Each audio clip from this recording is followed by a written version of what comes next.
Hello বন্ধুগণ, আমি সৌনর্ঘ। আজ আবার দেখা হচ্ছে এই নতুন এপিসোডে। তো আজ আমি তোমাদের ভাবছি বলবো, এক সেকেন্ড, কি বলতে যাচ্ছিলাম ভুলে গেলাম। এক কাজ করি, তোমাদের আমি আমার ভুলে যাওয়ারই গল্প শোনাই। মেমোরি যেমন তোমাদেরও বিট্রে করে, আমাকেও তেমনি প্রচুর বিট্রে করেছে। তো এই মেমোরির গল্পটাকেই আজকে তোমাদেরকে বলি, আমার নিদারুণ এক্সপেরিয়েন্স ভুলে যাওয়া। শুরু করা যাক। ক্লাস 11টা শুরু হলো। প্রথম 1-2 মাস সেই সময়টা একটা অদ্ভুত সিচুয়েশন। পড়াটা পড়ছি কিন্তু সে আর বুঝছি না, আর যদি বা কষ্টে শিষ্টে বুঝতে পারছি তো পরের দিন গিয়ে ভুলে যাচ্ছি। এইভাবে ম্যানেজ করতে লাগলাম। 1 মাস গেল, 2 মাস গেল, পরীক্ষা চলে এলো। পরীক্ষায় গিয়ে দেখি কি কাণ্ড, পরীক্ষার কোয়েশ্চেন পেপারটা হাতে পেয়ে দেখছি, ওমা প্রশ্নটা দেখছি কিন্তু অ্যান্সারটার পয়েন্টগুলো মনে হচ্ছে না। মানে মনে হচ্ছে পড়েছি, চেনা লাগছে, কিন্তু তাও এক্স্যাক্ট শব্দগুলো আসছে না, কিছুতেই আসে না, যতই চেষ্টা করি আসছে না। অতএব আমি পরীক্ষাটার পরে বুঝলাম আমার যা পড়েছিলাম তাই ম্যাক্সিমামটাই ভুলে গেছি। এবং রেজাল্টের দিন আবিষ্কার করলাম যে নম্বরটাও আমাকে ভুলে গেছে। তখন কি করা যায়?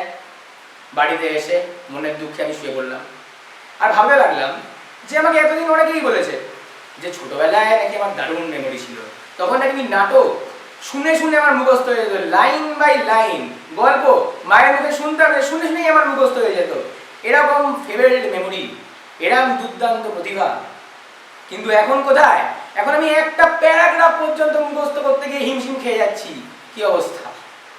তখন লোকে ভাবতো এ বড় হয়ে কেউ কেটে একটা হবে, কিন্তু আমি দেখছি না, এ তো কেউ বা কেটা কিছুই হতে পারছি না, খালি প্রতিদিন ফ্রাস্ট্রেশনই হচ্ছে। তাহলে কি করা যায়? এবার তাহলে নতুন কিছু ভাবতে হবে। তো প্রথম আমার মাথায় একটা উপায় এলো, কিওয়ার্ড। যত কিওয়ার্ড রয়েছে সমস্ত চ্যাপ্টারে সব আন্ডারলাইন করে ফেলা, সব একদম হাইলাইট করে ফেলা এবং সেগুলোকে খালি পড়া।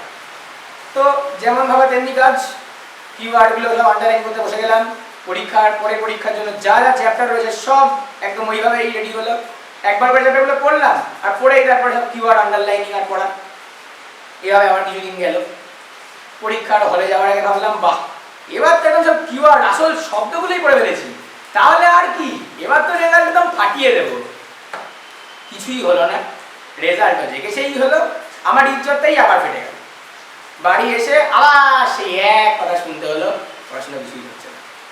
তখন আমি আবিষ্কার করলাম ব্যাপারটা এরকম হয়েছে কিছুটা, যে আমি কিওয়ার্ড পড়ে গিয়েছি তো ঠিকই, কিন্তু সেই কিওয়ার্ডের অর্ধেক ভুলে গেছি, আর চ্যাপ্টারগুলো আমার ভালো করে পড়া হয়নি। অতএব যা জানতাম সেটারও অ্যান্সার খুব দুর্দান্ত তৈরি হয়নি। সুতরাং সব দিক থেকেই খতম।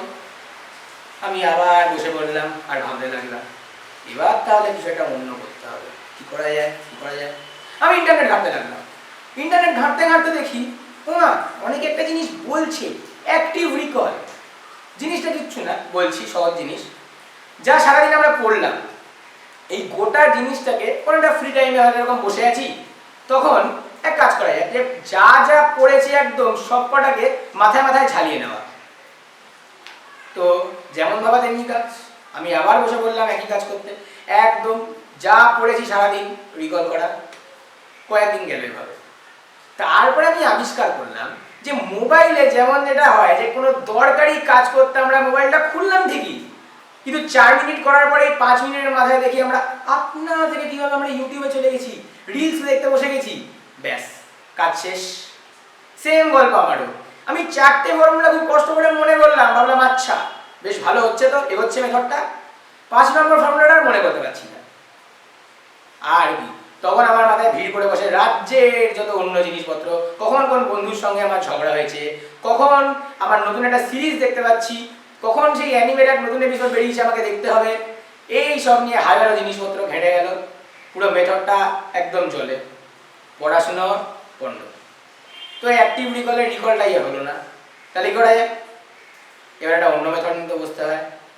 কয়েকদিন গেল, আবার রেজাল্টে যথারীতি ওরকম একটা দুর্দান্ত অবস্থা, দুর্দান্ত রেজাল্ট করে বাড়ি ফিরলাম মুখ কালো করে। এবার আমি মনে পড়লো যে অনেকদিন আগে আমার বাবা আমাকে একটা জিনিস বলেছিল, একটা চ্যাপ্টারকে যত ইনফরমেশন আছে লাইন বাই লাইন প্রত্যেকটাকে একটা কোশ্চেনে পরিণত করা, মানে একটা কোশ্চেন থাকবে তার অ্যান্সার হচ্ছে গিয়ে ওই লাইনটা, এই পার্টিকুলার জিনিসটা আমাকে করতে হবে। কিন্তু অবস্থাটা এমনই যে তখনকার দিনে চ্যাপ্টারগুলো যদি 50টা করে এই কোশ্চেন হতো, তার বেশি তো হতো না সাধারণত।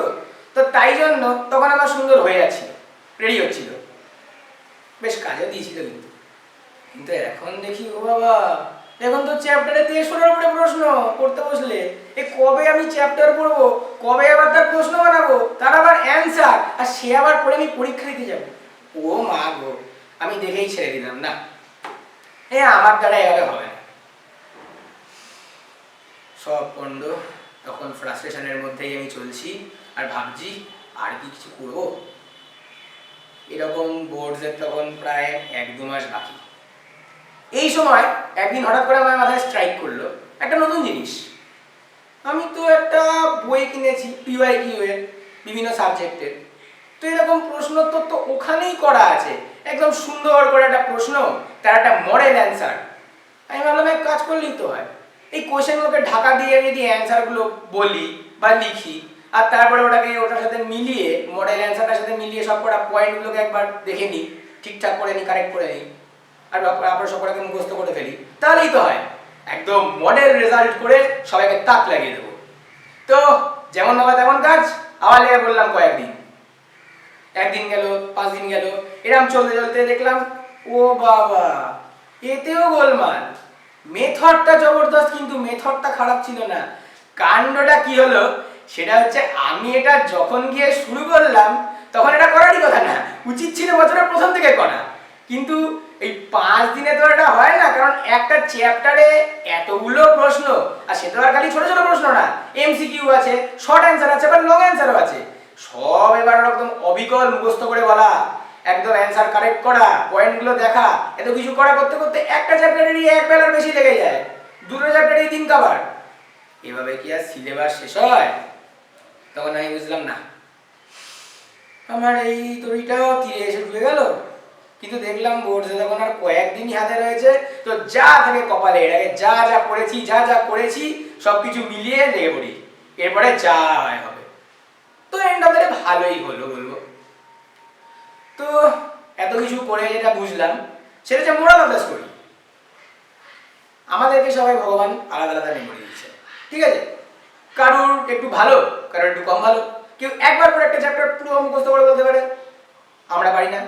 কারোর 10 বার পড়তে হয়, কারোর 20 বার পড়তে হয়, সবার তার মতন। আমার এক বন্ধু, সে রাত্রির 3টের সময় সে ঘুম থেকে উঠে পড়ে সে পড়তে শুরু করে, সে সারাদিন পড়ে। তার সেরকমভাবে সে নিজেকে রেগুলেট করে, সেরকমভাবে সে পড়াটাকে তৈরি করে। আবার আমি ধরো অতটা বেশি রাত জাগি না, আমার একটা ব্যালেন্সড রুটিন। এরকম যার রয়েছে তার নিজস্ব মেথড আছে, নিজস্ব টাইমিং আছে। তো লোকে কি করছে সেটা নিয়ে না বেশি চাপ নিও না, রাদার এই যে যতগুলো মেথড আমি এতক্ষণ ধরে বললাম, এগুলোকে সবটা কম্বাইন করে একটা সিনথেসিস করে বড় চেষ্টা করো যতটা হয়। আর তোমরা যদি নিজেরা কোনো নতুন মেথড জেনে থাকো, একটা ইনোভেটিভ টেকনিক জেনে থাকো, তো খুবই ভালো, তোমরা আমাকে সেটা কমেন্টেও জানিও কিন্তু। তাহলে এইভাবে আমাদের এই বিভিন্ন মেথডের মধ্যে দিয়ে আমাদের পড়াটাকে জাস্ট তৈরি করে ফেলতে পারলে এন্ড অফ দ্য ডে কাজটা শেষ। তো আবার পরের এপিসোডে এই নিয়ে আবার নতুন গল্প বলবো। Till then stay safe, bye by.